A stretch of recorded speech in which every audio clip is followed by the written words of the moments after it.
കൃഷ്ണഗാഥ സീരിയലിൻ്റെ ലേറ്റസ്റ്റ് എപ്പിസോഡിൻ്റെ റിവ്യൂയിലേക്ക് എല്ലാവർക്കും സ്വാഗതം. അങ്ങനെ കൃഷ്ണ ഗോപാലിനോട് പറയണേ, ഞാനും അമ്മയും തൽക്കാലം ഇവിടെ നിന്ന് മാറി മറ്റേ എങ്ങോട്ടെങ്കിലും പോയാലോ എന്ന് ആലോചിക്കുന്നത്. അതായിരിക്കും എല്ലാവർക്കും നല്ലത്. അന്നേരം ഗോപാലൻ ചോദിക്കുന്നുണ്ട്, അല്ല ഞാനൊരു കാര്യം ചോദിക്കട്ടെ, ഈ കളരിക്കുള്ളവർ കൊച്ചി മാത്രമേ നിൽക്കുകയുള്ളൂ, അവർ കൊച്ചിക്ക് പുറത്തേക്കൊന്നും വരില്ല എന്നുണ്ടോ? നിങ്ങളെ തേടി വന്നാലോ? അപ്പോൾ എന്തു ചെയ്യും? അവരെ പേടിച്ച് ഓരോ സ്ഥലവും നിങ്ങൾ മാറി മാറിക്കൊണ്ടിരിക്കുമോ? ദേ, ഈ ഗോപാലൻ ജീവനോടിരിക്കുമ്പോൾ നിങ്ങൾ ഒരിടത്തേക്ക് വിടാൻ ഞാൻ സമ്മതിക്കില്ല. ഇതിനു മുമ്പ് നിങ്ങൾ ഒറ്റക്കായിരുന്നിരിക്കാം, പക്ഷേ ഇപ്പോൾ തങ്കത്തിൻ്റെ ആങ്ങളുടെ സ്ഥാനത്ത് ഞാനുണ്ട്. എന്നെക്കൊണ്ട് നിങ്ങൾക്ക് വലിയ ഉപകാരമൊന്നും ഉണ്ടാവില്ലായിരിക്കും, പക്ഷേ കൂടെ താങ്ങായിട്ടൊരു തടി പോലെയെങ്കിലും നിൽക്കാൻ എന്നെക്കൊണ്ട് പറ്റും. നിങ്ങളെ ഞാൻ എൻ്റെ അടുത്തുനിന്ന് എങ്ങോട്ടും വിടില്ല. എന്ന് നിങ്ങൾ എന്നോടൊപ്പം തന്നെ ഉണ്ടാവണം.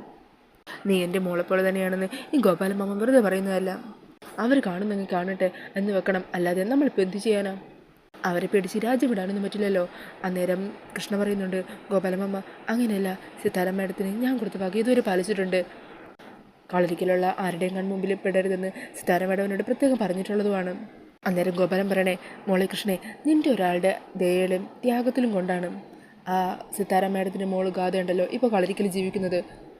അവർ തന്ന പണത്തിലുള്ള കൂലിയും അതിലധികം നീ എടുത്തു കഴിഞ്ഞു. ഇനി നീ ആ കാര്യം ഓർത്ത് ടെൻഷനാകേണ്ട കാര്യമില്ല. പിന്നീട് കാണിക്കുന്നത് ഹോസ്പിറ്റലിലിരിക്കുന്ന ഉദയനെയാണ്. അങ്ങനെ ഉദയൻ്റെ അവസ്ഥ കണ്ടിട്ട് കീർത്തിയും നിർമ്മല ഉദയനെ ഓരോന്നൊക്കെ പറഞ്ഞുകൊണ്ടിരിക്കുക. എന്നാലും നിങ്ങൾ ഇതുപോലെ അടി വാങ്ങിച്ച് വെച്ചല്ലോ. ഞാനിവിടെ ദൂരെയുള്ള ഹോസ്പിറ്റലിലായത് ആരും അറിയില്ല, പക്ഷെ നിങ്ങൾ നാട്ടുകാരുടെ മുമ്പിൽ കിടന്ന് അടി മേടിച്ച കാര്യം മിക്കവാറും കളരികളുള്ളവരിപ്പം തന്നെ അറിഞ്ഞു കാണും. ഇനി അങ്ങോട്ട് എങ്ങനെ കയറി ചെല്ലും? ഇന്ന് ഡിസ്ചാർജായി താല ഉയർത്തിപ്പിടിച്ച് അങ്ങോട്ട് കയറി ചെല്ലാമെന്ന് വിചാരിച്ചതാ. അതിൻ്റെ ഇടയിൽ കൂടിയല്ലേ നിങ്ങൾ ഇങ്ങനെ ഓരോന്ന് ഒപ്പിച്ച് വെക്കുന്നത്? അന്നേരം ഉദയം പറയണേ, ആ നാട്ടുകാർ തിണ്ടികളല്ലേ എന്നെ ഇമാതിരി പണിത് കളഞ്ഞത്. അല്ലെങ്കിൽ ഇന്നത്തോടെ ആ ഗാഥയുടെ എല്ലാ കള്ളത്തോടെ ഞാൻ കൈയോട് പൊളിച്ചടുക്കി എടുത്തേനെ. അവളെൻ്റെ കയ്യിൽ നിന്ന് ജസ്റ്റ് മിസ്സിനല്ലേ പോയതും. എങ്കിലും ഇത്തവണ ഞാനങ്ങനെ വെറുതെ തല്ലുകൊണ്ടെന്നല്ലോ. ഈ തല്ല് കുറച്ച് കൊണ്ടെങ്കിൽ എന്താ, അവളെ പൂട്ടാനുള്ള തെളിവ് എൻ്റെ കയ്യിലുണ്ടല്ലോ. അവളെ ഞാൻ ബലം പ്രയോഗിച്ച് എൻ്റെ കൂടെ നിർത്തി ഒരു സെൽഫി എടുത്തിട്ടുണ്ട്. ഇത്രയും നാൾ രണ്ട് ഗാഥയുണ്ടെന്ന് ഞാൻ പറയുമ്പോൾ അവിടെയുള്ള ഒരു തെളിവല്ലേ ചോദിക്കുക. ഇന്നിപ്പോൾ നമുക്ക് ഈ കാര്യം പറഞ്ഞു കഴിഞ്ഞാൽ ഈ തെളിവ് കാണിക്കാമല്ലോ. അച്ഛൻ്റെ കയ്യിൽ ഇപ്പോഴും ആ ഫോട്ടോ ഇല്ലേ? ഉണ്ട് മോളെ, അതൊക്കെ ഭദ്രമായിട്ട് എൻ്റെ ഫോണിൽ തന്നെ കിടപ്പുണ്ട്. അന്നേരം നിർമ്മല പറയണേ, അങ്ങനെയാണെങ്കിൽ ഇന്ന് നമ്മൾ അങ്ങോട്ടേക്ക് കയറി ചെല്ലുമ്പോൾ നമ്മൾ എവിടെയായിരുന്നു, എന്തായിരുന്നു എന്നൊക്കെ ചോദ്യങ്ങൾ ചോദിക്കാൻ റെഡിയായി നിൽക്കുന്നവർക്ക് മുമ്പിൽ നമുക്ക് ഈ ബോംബ് പൊട്ടിക്കാം. അതോടെ ആ ഗാഥയിലെ കളരിക്കലെ സുഖവാസം നമുക്ക് അവസാനിപ്പിക്കാം. അവൾ എന്നേക്കുമായിട്ട് ഈ ഒരു ആയുധം വെച്ച് നമുക്ക് പടിയിറക്കി വിടാം. മോളെ കീർത്തി, നീ ആഗ്രഹിച്ചിരുന്നല്ലോ നവീൻ്റെ ഒപ്പമുള്ള ജീവിതം. അത് പതിയാണെങ്കിലും നിനക്ക് തന്നെ നേടിത്തരുമെന്ന് ഈ അമ്മ വാക്ക് പറഞ്ഞതല്ലേ. ഇപ്പോൾ നമ്മൾ പോലും വിചാരിക്കാത്തൊരവസരം നമ്മുടെ മുമ്പിലേക്ക് വന്നു പെട്ടിരിക്കുകയാണ്. ഇത് നമ്മൾ ശരിക്കും മുതലാക്കണം മോളെ. അന്നേരം കീർത്തി പറയുന്നുണ്ട്, ശരിയാമേ, ഇന്ന് തന്നെ എല്ലാവരെ കൊണ്ടും ആ ഗാഥയെ കളരിക്കലിൻ്റെ പുറത്തേക്ക് പടിയിറക്കി പിണ്ടം വെക്കണം. എന്നിട്ട് എനിക്ക് എൻ്റെ നവീൻ്റെ ജീവിതത്തിലേക്ക് കയറണം. അങ്ങനെ അവർ കളരിക്കൽ ചെന്ന് ഈ ബോംബ് പൊട്ടിക്കാനുള്ള പ്ലാനുകളെല്ലാം തയ്യാറാക്കുവാണ്. പിന്നീട് കാണിക്കുന്നത് നവീൻ റൂമിൽ എന്തൊക്കെ ആലോചിച്ചുകൊണ്ടിരിക്കുക. ഗാഥയെക്കുറിച്ച് ഞാൻ എന്തോ ആലോചിക്കുന്നത്. എന്നാലും ഗാഥയുടെ ഈ മാറ്റം എന്നെ വല്ലാതെ അത്ഭുതപ്പെടുത്തുക. സർപ്പത്തെ കണ്ട ഇങ്ങനെ ഭയം അയാളിൽ തോന്നുമോ? ഇതിനു മുമ്പുള്ള ഗാഥയെ കണ്ടു കഴിഞ്ഞാൽ നാഗത്ത് ഇത്രയധികം ഭയക്കുന്ന ഒരാളാണെന്ന് തോന്നുകയില്ല. എന്താ പെട്ടെന്ന് ആൾക്ക് ഇങ്ങനൊരു മാറ്റം ഉണ്ടായത്? ചിലപ്പോൾ സർപ്പബലി കഴിഞ്ഞിട്ടും ശാപമൊന്നും വിട്ടുമാറാത്ത കൊണ്ടുള്ള ടെൻഷനിലും ഭയത്തിലും ആയിരിക്കും ഗാഥ ഇങ്ങനെയൊക്കെ പെരുമാറുന്നത്. അല്ലാതെ എൻ്റെ ഗാഥയ്ക്ക് പിന്നെ എന്ത് മാറ്റം വരാനാ? അങ്ങനെയൊക്കെ നവീൻ ഇങ്ങനെ ഓരോന്ന് ടെൻഷനോട് കൂടി ആലോചിച്ചിരിക്കുവാണ്. ഈ സമയത്തായിരിക്കും നവീൻ്റെ ഫോണിലേക്ക് സിത്താര വിളിക്കുന്നത്. അങ്ങനെ നവീൻ ഫോൺ അറ്റൻഡ് ചെയ്യുക. ആ നവീൻ, ഞാനിപ്പോൾ വിളിച്ചതേ, ഗാഥ മോൾ എന്നെ വിളിച്ചിട്ടുണ്ടായിരുന്നു. അവിടെ കഴിഞ്ഞ ദിവസം വീണ്ടും പാമ്പിനെ കണ്ട കാര്യം ഗാഥ പറഞ്ഞു. മറ്റാരും പാമ്പിനെ കണ്ടില്ലെന്നും പറഞ്ഞു. ഞാനപ്പോൾ അവളുടെ തോന്നലായിരിക്കും അതെന്നൊക്കെ പറഞ്ഞതാണ്. അന്നേരം നവീൻ പറയണേ, അത് ഗാഥ പറഞ്ഞത് സത്യം തന്നെയാണ്. ആ പാമ്പിനെ ഞാനും കണ്ടിരുന്നു. പക്ഷേ ആ പാമ്പ് മറ്റൊരു ഉപദ്രവം ഉണ്ടാക്കാതെ അവിടെ നിന്ന് അപ്പം തന്നെ പോവുകയും ചെയ്തു. ഈ സമയം സിത്താര പറയുന്നുണ്ട്, ആയിരിക്കാം. എന്നാലും ഗാഥമ്മയുടെ മനസ്സിനെ ആ ഒരു സംഭവം വല്ലാതെ പിടിച്ചു കുലുക്കിയിരിക്കുക. അവൾ ആകെ ഭയത്തിലാണ്. ഈ സമയം അതുവഴി പോകുന്ന സുനന്ദ സിത്താരയുടെ സംസാരം കേൾക്കുമ്പോൾ ശ്രദ്ധിക്കുന്നുണ്ട്. ഈ സമയം സിത്താര പറയണേ, തൽക്കാലം ഗാഥക്കൊരു ചേഞ്ച് ആവശ്യമാണെന്ന് തോന്നുന്നു. അവളാണെങ്കിൽ എന്നെ വിളിച്ച് കരഞ്ഞ് ഒത്തിരി സങ്കടപ്പെട്ടു. എന്നെ ആരും മനസ്സിലാക്കുന്നില്ല, ഞാൻ പറയുന്ന ആരും വിശ്വസിക്കുന്നില്ല എന്നൊക്കെ അവളുടെ പരാതി. തൽക്കാലം നവീന് ഗാഥയും കൂട്ടി ഒരു 2-3 ദിവസം അവളുടെ മൈൻഡ് ഒന്ന് മാറുന്നത് വരെ ഇവിടെയോ അല്ലെങ്കിൽ മറ്റേതെങ്കിലും സ്ഥലത്തേക്കോ മാറി താമസിക്കാനായിട്ട് പറ്റുമോ? ഗാഥമോളൊന്ന് ഓക്കെ ആവുന്നത് വരെ മാത്രം മതി. അന്നേരം നവീൻ പറയണേ, അക്കാര്യത്തെക്കുറിച്ച് ഞാനും ആലോചിക്കുന്നുണ്ട്. അല്ല, അതിനു മുമ്പ് ഞാൻ മാഡത്തോടൊരു കാര്യം ചോദിക്കട്ടെ? മുമ്പ് ഇവിടെ ഉണ്ടായിരുന്ന ഗാഥ ഇങ്ങനെയൊന്നും ആയിരുന്നില്ലല്ലോ. സർപ്പബലി ചെയ്യേണ്ടെന്ന് ഞാൻ അയാളോട് 100 വട്ടം പറഞ്ഞതാ. എന്നിട്ടും എന്നെപ്പോലും അതിശയിപ്പിച്ചുകൊണ്ട് അത് ചെയ്യാൻ ധൈര്യത്തോടെ മുമ്പോട്ട് വന്ന ആളാ ഗാഥ. സർപ്പബലിക്കിടയിൽ ഒരു നാഗം മുമ്പിൽ വന്ന് നിന്നിട്ട് പോലും കുലുങ്ങാതെ പൂജ പൂർത്തിയാക്കിയ ഗാഥ. അങ്ങനെയുള്ള ഗാഥയ്ക്ക് എങ്ങനെയാണ് ഇത്രയും പെട്ടെന്ന് ഇങ്ങനെയൊരു മാറ്റം സംഭവിക്കുന്നത്? ഒരു നാഗത്തെ കണ്ടതിൻ്റെ പേരിൽ മാത്രം ഗാഥ എങ്ങനെയാണ് ഇത്രയധികം ഭയക്കുന്നത്? അന്നേരം സിത്താര എന്ത് പറയണമെന്ന് അറിയാതെ ടെൻഷനോട് കൂടി നിൽക്കുക. എന്നിട്ട് സിത്താര പറയണേ, അത് പിന്നെ നവീൻ ആ ഒരു പൂജയിലും സർപ്പബലിയിലൂടെയൊക്കെ എല്ലാ ശാപങ്ങളും ഒഴിഞ്ഞു പോകുമെന്ന് ഗാഥ വിചാരിച്ചു.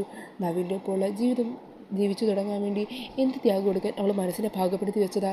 പക്ഷേ സർപ്പബലി കഴിഞ്ഞിട്ടും എല്ലാ പൂജകളും ഭംഗിയായി പൂർത്തിയാക്കിയിട്ടും നാഗശാപം വീണ്ടും പിന്തുടരുന്നത് ചിലപ്പോൾ അവളുടെ മനസ്സിനെ തളർത്തി കാണും. അതിൻ്റെ ഒരു ഷോക്കിലായിരിക്കും ഗാഥ ഇങ്ങനെയൊക്കെ പെരുമാറുന്നത്. എന്താണെങ്കിലും മാഡം വിഷമിക്കേണ്ട. ഗാഥയുടെ ഈ ഒരു ഭയവും പേടിയൊക്കെ മാറ്റി എന്നെക്കൊണ്ട് ചെയ്യാൻ പറ്റുന്നതെല്ലാം ഞാൻ ചെയ്യാം. അങ്ങനെ പറഞ്ഞ് നവീൻ ഫോൺ കട്ട് ചെയ്യുവാണ്. ഈ സമയം സിത്താരയുടെ ടെൻഷനൊക്കെ കാണുന്നതോടെ സുനന്ദക്ക് കാര്യങ്ങളൊക്കെ മനസ്സിലാകുക. സുനന്ദ മനസ്സിൽ പറഞ്ഞേ, ഓ അത് ശരി, അപ്പോൾ കളരിക്കൽ ഗാഥയുടെ ജീവിതത്തിൽ ഒരു സ്വസ്ഥതയില്ല. എങ്ങനെ സ്വസ്ഥത ഉണ്ടാവും? സത്യം കൃഷ്ണമോളുടെ ഭാഗത്തല്ലേ? ദൈവത്തിൻ്റെ നീതി പ്രകാരമാണെങ്കിൽ ഒന്നിക്കേണ്ടത് കൃഷ്ണമോളും നവീനും തന്നെയാണ്. കുറച്ച് വൈകിയാണെങ്കിലും അത് സംഭവിക്കുക തന്നെ ചെയ്യും എന്ന് പറഞ്ഞു നിൽക്കുവാണ് സുനന്ദ. പിന്നീട് കാണിക്കുന്നത് കളരിക്കലേക്ക് എത്തുന്ന ഉദയനെയും നിർമ്മലനെയും കീർത്തിനെയും ഒക്കെയാണ് കേട്ടോ. അങ്ങനെ അവരകത്തേക്ക് കയറി വരുവാണ്. ഈ സമയം മുത്തശ്ശിയും സുമിത്രയും ഹോളിലേക്ക് എത്തുമ്പോഴാണ് ഇവർ വരുന്നത് കാണുന്നത്. അന്നേരം സുമിത്ര ചോദിക്കണേ, അല്ല ഉദയ, ഇതെന്തു പറ്റി? എന്താ ആകെ പരിക്ക് പറ്റിയിരിക്കുന്നത്? നിർമ്മലയെ നോക്കാനായിട്ട് ഹോസ്പിറ്റലിൽ പോയിട്ട് ഉദയൻ എന്താ സംഭവിച്ചത്? ഈ സമയം നന്ദനും അങ്ങോട്ടേക്ക് എത്തുക. എന്താ ഉദയ, എന്താ നിനക്ക് പറ്റിയത്? അന്നേരം ഉദയ പറഞ്ഞേ, അതെല്ലാവരോടും ഞാൻ വ്യക്തമായി പറയുന്നുണ്ട്. ഇതേ ഈ കുടുംബത്തിനെ രക്ഷിക്കാൻ വേണ്ടി ഞാൻ ശ്രമിച്ചപ്പോൾ എനിക്ക് പറ്റിയ പരിക്കാണ്. അതിനെക്കുറിച്ച് കൂടുതൽ പറയുന്നതിന് മുമ്പ് എവിടെ ഇവിടുത്തെ പിന്നാര മരുമകൾ എവിടെ? വിളിക്ക്, ഗാഥയെ വിളിക്ക്, അവളും കൂടി വരട്ടെ. അവളാണല്ലോ ഇവിടെ എല്ലാവരുടെയും പ്രിയങ്കരി, അവളും കൂടി കേൾക്കട്ടെ. എന്താ നന്ദേട്ടൻ നോക്കി നിൽക്കുന്നത്? വേഗം ഗാഥയെ വിളിക്ക്. ഇവിടെ നടക്കുന്ന ഒരു വലിയ ചതിയുടെ കഥ ഞങ്ങൾക്ക് നിങ്ങളോട് തെളിവ് സഹിതം പറഞ്ഞു കാണിക്കാനുണ്ട്. അങ്ങനെ നിർമ്മലം പറയുവാണ്. അന്നേരം നന്ദൻ പറയണേ, സുമിത്രേ ഗാഥമോളെ വിളിക്ക്. അങ്ങനെ ഗാഥയെ വിളിച്ചു വരുത്തുവാണ് കേട്ടോ സുമിത്ര. ഗാഥയെ കാണുന്നതും ഉദയം ചോദിക്കണേ, എന്തായി മോളെ, ലോട്ടറി ബിസിനസ്സൊക്കെ എങ്ങനെ പോകുന്നു? ലോട്ടറി ബിസിനസ്സോ? നിങ്ങൾക്ക് എന്താ വട്ടായോ? വട്ട് ആർക്കാണെന്നും എങ്ങനെയാണ് വട്ട് വന്നതെന്നൊക്കെ ഇവിടെ ഇപ്പോൾ തന്നെ എല്ലാവർക്കും മനസ്സിലാകും. അത് ബോധ്യപ്പെടുത്താനാണല്ലോ ഞങ്ങൾ വന്നിരിക്കുന്നത്. എൻ്റെ അളിയ, ഇവിടെ രണ്ട് ഗാഥയുണ്ടെന്ന് ഞാൻ നിങ്ങളോട് എത്ര തവണ പറഞ്ഞിട്ടുണ്ട്. ഇവളെപ്പോലെ മറ്റൊരുത്തി കൂടിയുണ്ട്. എന്നാൽ അക്കാര്യം ഞാനിവിടെ പലതവണ പറഞ്ഞിട്ടും നിങ്ങൾ ആരും വിശ്വസിച്ചില്ല. നവീൻ്റെ കൂടെ റൂമിൽ കയറുന്നതൊരുത്തി, നവീന് ഭക്ഷണം വാരിക്കൊടുക്കുന്നത് മറ്റൊരുത്തി, നവീൻ്റെ കൂടെ പുറത്തേക്ക് പോകുന്നതൊരുത്തി, തിരിച്ചു വരുമ്പോൾ കാണുന്നത് വേറൊരുത്തി. അതാണ് ഇവിടെ കുറച്ച് നാളായിട്ട് നടക്കുന്ന സംഗതി. അന്ന് ഇവളുടെ വീട്ടിൽ, ആ സിത്താരയുടെ വീട്ടിൽ നമ്മൾ ചടങ്ങിന് പോയ ദിവസം ഇവളെപ്പോലെ മറ്റൊരുത്തിയും കൂടി അവിടെ ഉണ്ടായിരുന്നു. എന്താ മോളെ, അങ്ങനെയായിരുന്നില്ലേ? അതുപോലെ നവീൻ്റെ പിറന്നാൾ ദിവസം അന്നും രണ്ട് ഗാഥ ഇവിടെ ഉണ്ടായിരുന്നു. ആ രണ്ട് ഗാഥയും ഞാൻ കണ്ടെന്ന് പറഞ്ഞിട്ടും നിങ്ങൾ ആരും വിശ്വസിച്ചില്ല. അപ്പോൾ നിങ്ങൾ ചോദിച്ചത് തെളിവ് എവിടെ നിന്നായിരുന്നു? ഇന്ന് ഞാൻ തെളിവ് കൊണ്ടുവന്നിട്ടുണ്ട്. ആ തെളിവ് നിങ്ങൾക്ക് കാണണ്ടേ? കണ്ടോ, എല്ലാവരും കണ്ടോ? നോക്ക് കഥ മോളെ, കാണ് എൻ്റെ കൂടെ നിൽക്കുന്നത് ആരാണെന്ന് കാണ്. അങ്ങനെ ആ ഫോട്ടോ കാണുന്നതും ഗാഥ ഒന്ന് ഷോക്കായി നിൽക്കുക. എന്ത് മറുപടി പറയണം എന്നറിയാതെ ടെൻഷനോട് കൂടി നിൽക്കുക കേട്ടോ ഗാഥ. ഈ സമയം ആ ഫോട്ടോ എല്ലാവരെയും കാണിച്ചു കൊടുക്കേണ്ടത്. കഴിഞ്ഞ ദിവസം ഞാൻ ടൗണിൽ പോയപ്പോൾ അവിടെ ലോട്ടറി ടിക്കറ്റിന് വിറ്റുകൊണ്ടിരിക്കുമായിരുന്നു ഈ കഥ. ഇവളെ എന്നെ കണ്ടപ്പോൾ ഓടി രക്ഷോടാൻ ശ്രമിച്ചതാ. പക്ഷെ ഞാൻ ബലം പ്രയോഗിച്ച് ഇവളെ പിടിച്ചു നിർത്തിയെടുത്തതായി സെൽഫി. എന്താ അളിയ, എന്താ ഒന്നും പറയാത്തത്? ഒന്നും പറയാനില്ല അളിയ. ഈ സമയം നന്ദനും മുത്തശ്ശിയും പരസ്പരം മുഖത്തോടും പോകാൻ നോക്കുക. അവർക്ക് എന്താ കാര്യങ്ങളെന്നൊക്കെ അവർക്ക് വ്യക്തമായിട്ട് തന്നെ മനസ്സിലായിട്ടുണ്ട്. ഈ സമയം കീർത്തി പറയണേ, ഇവളെ നമ്മളെ നമ്മുടെ കുടുംബത്തെ മാത്രമല്ല ഇവളെ ഒത്തിരി സ്നേഹിച്ച നവീനെ കൂടിയല്ലേ പച്ചക്ക് ചതിച്ചത്. അങ്ങനെയുള്ള ഇവളെ ഇനി ഒരു നിമിഷം പോലും വീട്ടിൽ നിർത്താൻ പാടില്ല, ഇപ്പം തന്നെ ഇറക്കി വിടണം. അന്നേരം നിർമ്മല പറയുന്നുണ്ട്, എടി നീ മര്യാദക്ക് ഇറങ്ങുന്നോ അതോ ഞങ്ങൾ നിൻ്റെ സാധന സാമഗ്രികൾ എല്ലായിടത്തും പുറത്തേക്കിട്ട് നിന്നെ പിടിച്ച് വലിച്ചിറക്കി വിടണോ? ഈ സമയം നന്ദ ചോദിക്കണേ, അല്ല ഉദയ, നീയല്ലേ പറഞ്ഞത് ഗാഥമോള് ലോട്ടറി വിൽക്കുമായിരുന്നെന്ന്? എന്നിട്ട് ഫോട്ടോയിൽ ലോട്ടറി ടിക്കറ്റൊന്നും കയ്യിലിരിക്കുന്നത് കാണുന്നില്ലല്ലോ. അന്നേരം ഉദയം പറഞ്ഞേ, അത് പിന്നെ അളിയാ, ഞാൻ പിന്നെ അവളെ ബലം പ്രയോഗിച്ച് ഫോട്ടോയ്ക്ക് വേണ്ടി പോസ്റ്റ് ചെയ്ത് നിർത്തുമായിരുന്നല്ലോ. അപ്പോൾ ലോട്ടറി ടിക്കറ്റ് വല്ലതും താഴെ പോയതായിരിക്കും. ഈ സമയം പെട്ടെന്ന് കഥ പറയണേ, ഇത് പച്ചക്കള്ളോ ഈ അങ്കിൾ പറയുന്നതും. ഈ വീട്ടിൽ എന്തോ ഒരു ഫംഗ്ഷൻ നടന്നപ്പോൾ അങ്കിൾ എൻ്റെ കൂടെ നിർന്ന് എടുത്ത ഫോട്ടോയാ അത് കേൾക്കുന്നത് ഉദ്യോഗം ചോദിക്കണേ, അങ്ങനെ നിൻ്റെ കൂടെ നിന്ന് ഫോട്ടോ എടുക്കാൻ നീ ആരാ, സെലിബ്രിറ്റിയോ?